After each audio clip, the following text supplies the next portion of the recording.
Hey everyone, and welcome back to our channel. In today's video, we are going to show you how to add effects in Capcut. Let's begin.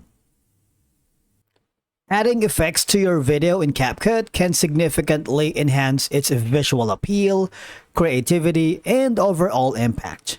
Of course, effects can make your video more interesting and dynamic, grabbing the viewer's attention because it helps to set the mood of your video, such as adding a retro feel, a glitch effect for intensity, or even a soft focus for any vibe that you wanted. For you to be able to add effects in Capcut, it's very easy.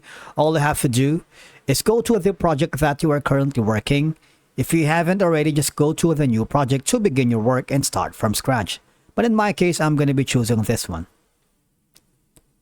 You see, I have like a simple video here and I wanted to add dynamics by adding simple effects for this. Now, all I have to do is go to the video right that I wanted to add. For example, I'm going to click the overlay so I can have a better view of the timelines for my videos or clips. You see, I'm going to add something here for this angry video. Go to the bottom of your screen and there should be an option that says effects.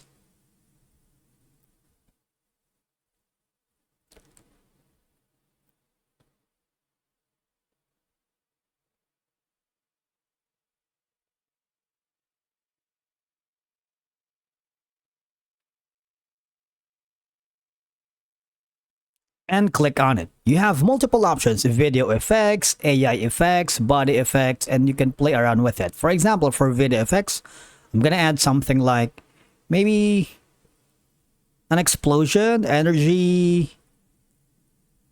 You have all these, all right?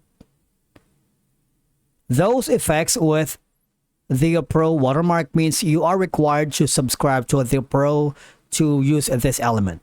But if you don't want, just skip that. Maybe let's use this film frame and click the check button. All right. And then for the this one, for this picture, we're going to add an effects as well. Body effects, which is going to be something like maybe US ID photo. Don't allow. Maybe let's say I'm gonna add something like a portrait. Not allow. So ghostwriter right here. All right. So once I've done that, all I have to do now is click the timeline to see that you have added effects in your video. And once you're happy, just click the export button on top of your screen to export it to different file formats, or maybe send it to your client for feedback. Thank you so much for watching. We will see you again in the next video.